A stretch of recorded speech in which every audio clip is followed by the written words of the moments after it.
Yo, what's going on, fellas? Chris Bonner here, Overtime Athletes. Consensus question from a lot of you guys. Do I need to work my calf muscles to get a higher vertical jump? I get this a lot. I get this a lot of the comment sections. A lot of you guys, I know a lot of you young guys coming up trying to jump higher. Obviously, you think you need to work this. I was one of them. I was actually one of them who bought strength shoes. I don't know if you guys are familiar with that. You could look this up from like the early 2000s, late 90s, where basically you bought this shoe that had a platform and you ran on them and jumped on them and you were basically working your calves to death. I was also somebody who did a lot of repetitions in the gym to build up my calves, thinking that was gonna help me sprint and jump higher, sprint faster, jump higher. I just wanted to kind of share with you guys my experience. When I was going for my 44-inch vertical jump, I rarely did direct calf work for myself. Now, it's not to say in the flight system that there's not direct calf or lower leg work in there, because I do feel like some kids need to be able to have some form of a baseline or foundation of strength.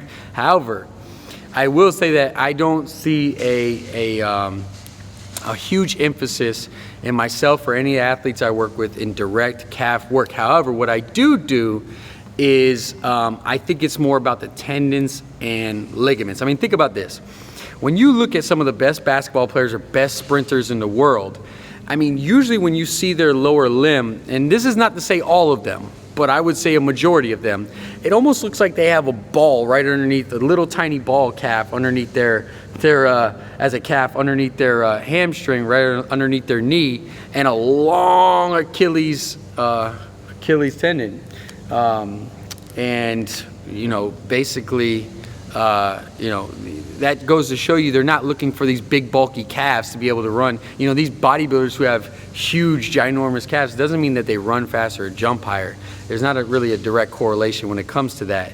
What I notice is the strength, the amount of the stretch shortening cycle within that muscle, the strength within the tendons and ligaments throughout that muscle is going to far translate over more to a little more bounce in your step, as opposed to having big bulky calves where you can load up some leg press and be able to perform heavy calf raises. Yes, I do believe you need to have a foundation of strength, and if it's adding to your tendon and ligament strength, cool. But what I'd rather see is perform more pogo jumps or weighted pogo jumps or low squat foot jumps, or performing a lot of different dynamic athletic exercises on the balls of your feet without the foot collapsing or the arch collapsing, as opposed to direct calf work on a machine in the actual gym. So if you guys are asking me, I say lay off the donkey toe raises, the leg press calf raises, the you know, work in the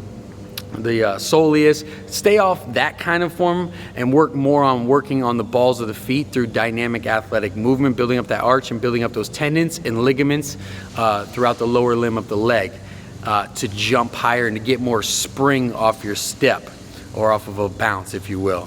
Have a little more bounce in your step. So I hope that helps. I'll see you next time.